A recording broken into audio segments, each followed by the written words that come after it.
Bulginaka, do you know that cybercrime is becoming a growing problem in Fiji? Cybercrime is defined as a crime in which a computer is the object of the crime, such as hacking and spamming. Cybercrime is also cyberbullying and using fake profiles to cause panic and spreading false news. If you're involved in this or know anyone who's committing these crimes, report them immediately. I'm Polly. And I'm Peter. We host the Traffic Jam Show on City FM. From 3 p.m. to 7 p.m. every weekday. Do the right thing. Nanaminaka, Fiji. In this bulletin, 2 more tests positive for COVID-19.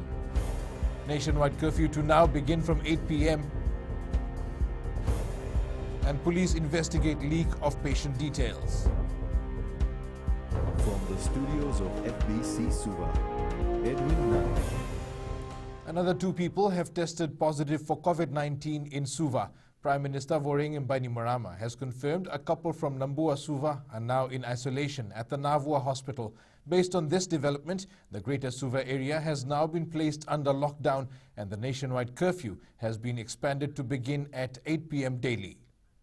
The 21-year-old woman developed symptoms on the 28th of March, while her 33-year-old husband showed signs 2 days ago, both having been in public before being identified. There is a high risk these patients have infected others, as they not only lived in close contact with other families in the settlement, but served in very public-facing job. Both patients worked as hairdressers. One worked at Jade Salon at the FNPF Plaza and the other at the Supercuts in Damodar City, Suva. Both are said to have stopped working from the 28th of March, but witness accounts have thrown this into doubt. A family member who had returned from India recently was staying with the 2 patients before leaving for Lambasa. He is believed to be the transmitter of COVID-19 and is in isolation in Lambasa. Because of the risk that these 2 individuals pose to the public, the Greater Suva area will now be a restricted zone for the next 14 days between the Ndlai Navesi Bridge on the Queen's Highway, the Sawani Junction and the Nosuri Bridge. We are not afraid to scale up our enforcement to contain COVID-19. And we can achieve this one of 2 ways: by a willing cooperation or by a heavy-handed action. For every Fijian, this will be much easier if you follow our directives. But if not, we will be forced to crack down with a nationwide 24-hour curfew. The lockdown in Suva will be strictly enforced, just as it is in Lautoka. Within the greater Suva confined area, the greater public will not be allowed in or out. Only those traveling for medical purposes will be allowed through checkpoints.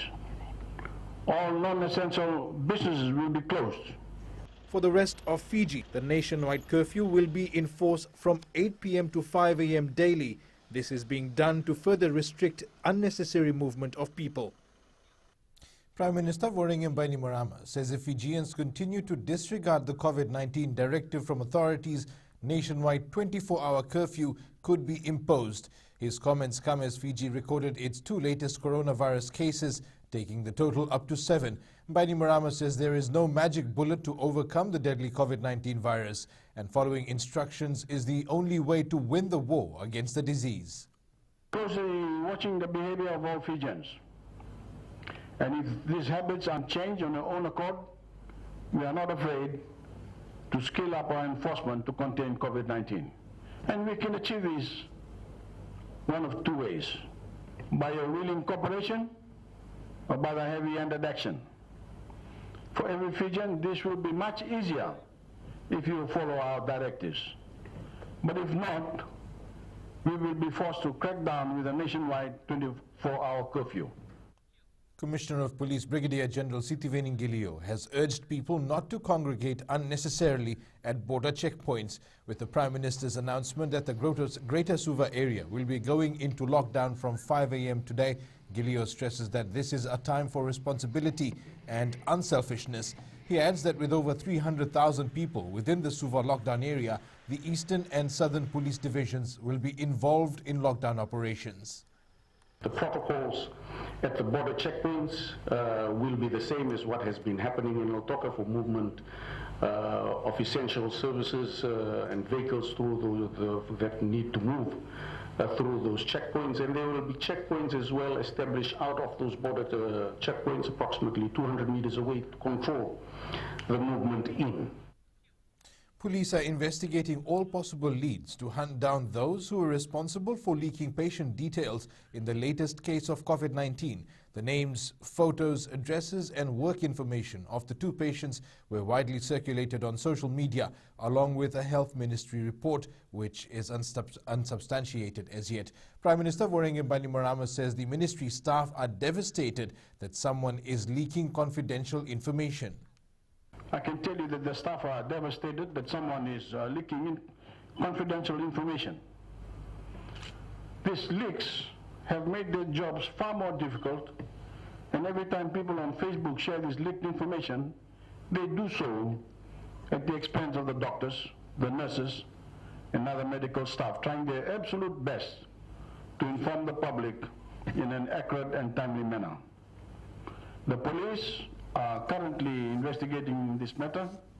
When they find out whoever is responsible, will be taken to task. Employers who have not updated their Fiji National Provident Fund contributions have been urged to issue letters to the employees so they are able to access funds. Economy Minister Aya Syed Kayum says they've received a number of complaints that some employers are not issuing letters to confirm employment status. The government suspects these companies are not making FNPF contributions and has asked the fund to pursue those employers who failed in their obligations.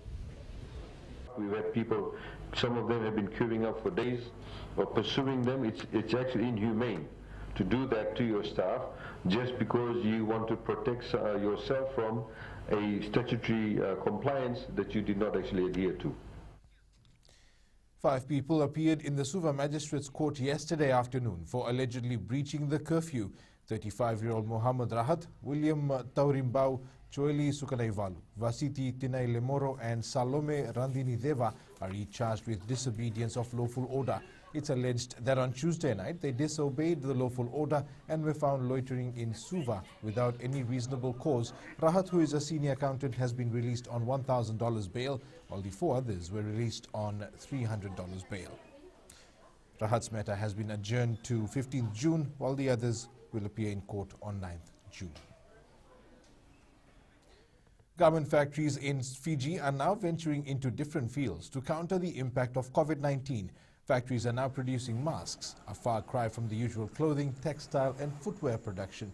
Performance Flotation Development Managing Director Mike Taula says this is to try and help employees keep their jobs and ensure Fiji has a supply of protective gear to fight against coronavirus. Taula says the company has expanded its production due to a huge spike in demand for masks in Fiji and overseas. But there is obviously the opportunity to make masks, and we've actually diversified into making some masks for our own use for a customer in Australia. The Fiji Rental Car Association is looking at ways to assist members. Vice President Shalit Kumar says they've been hit by the drop in tourism as well as the local sector. Kumar says the association has discussed short-term strategies like bank loans, while members have been encouraged to look at alternatives that can help their business. I would like to also inform the operators to please look at alternatives to see how we could best deal with the current situation to create some business. The association claims COVID-19 has affected around 5,000 Fijians employed by over 300 rental car companies. Coming up, Team Fiji receives Fiji Sevens preliminary squad and national football coach's salary yet to be finalized.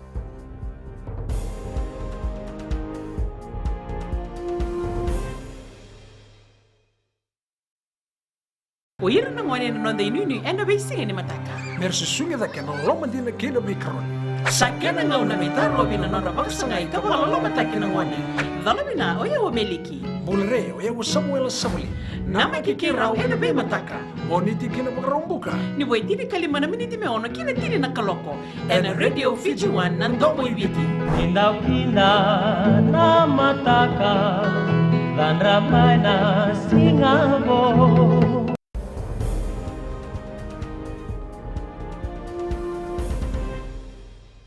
Welcome back. Team Fiji's chef de mission to the Tokyo 2020 Olympics, Patrick Bauer, has confirmed they've received a national 7 squad list for the Games. The deadline for Rugby 7 squad submission was the end of last month if the Olympics were to be held this year, but things have changed. Team Fiji is awaiting the International Olympic Committee's deadline for Rugby 7 squad submission since the game has been postponed. Well, yes, that will come from the Olympic level as to exactly when they're going to be having the final names submitted, and so we've got to rearrange our timeline to fit accordingly. The delay will, of course, the dates and all of that will adjust, and so they will have the opportunity to put in their names finally later. The Fiji National Sports Commission has given its assurance that Fiji football national coach Fleming Serritslev's salary will be covered by the Commission. The Danish national, who signed with the Mbula Boys Fiji team earlier this year, is contracted for the next 3 years. Commission Chair Peter Maisie says they're still in discussion with Fiji football and the finer details will be revealed later. I have funding for him, whether it's to the extent of his contract that Fiji football have signed with him, that I'm still not sure of. So I'll be just waiting to hear from Fiji football and what their arrangements are. Serritslev replaces former national coach Christophe Gomel, who resigned last August. Five-time champion Roger Federer could have played his last Wimbledon tournament if it weren't for the COVID-19 pandemic. This has been expressed by former Wimbledon champion Todd Woodbridge, who says the cancellation of the 2020 championship will be a game-changer for tennis.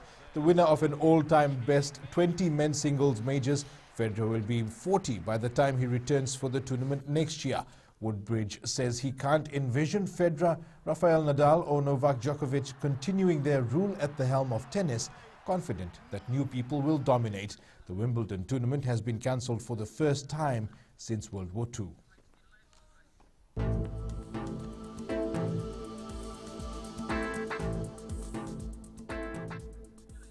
Expect showers and thunderstorms to continue over most places.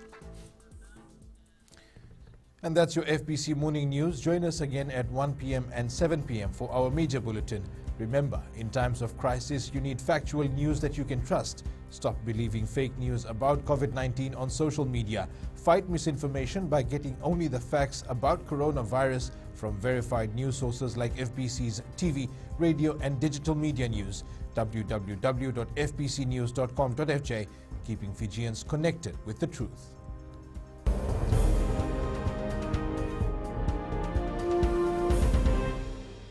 हमारे खूबसूरत देश Fiji में child abuse की घटनाएं आए दिन बढ़ रही हैं। क्यों बच्चों का मासूम बचपन अब्यूज का शिकार हो जाता है? अपने बच्चों की सुरक्षा का खास ख्याल रखें। उनसे बातचीत करें, उनके दोस्तों के बारे में जानें। आज के बच्चे देश का भविष्य है। मैं दीप्ति और मैं मोनिश, आपके हमसफर। शामिल हो जाए हमारे साथ मंडे टू फ्राइडे 5:45 AM से 10 AM तक रेडियो फिजी 2 देश की धड़कन पर।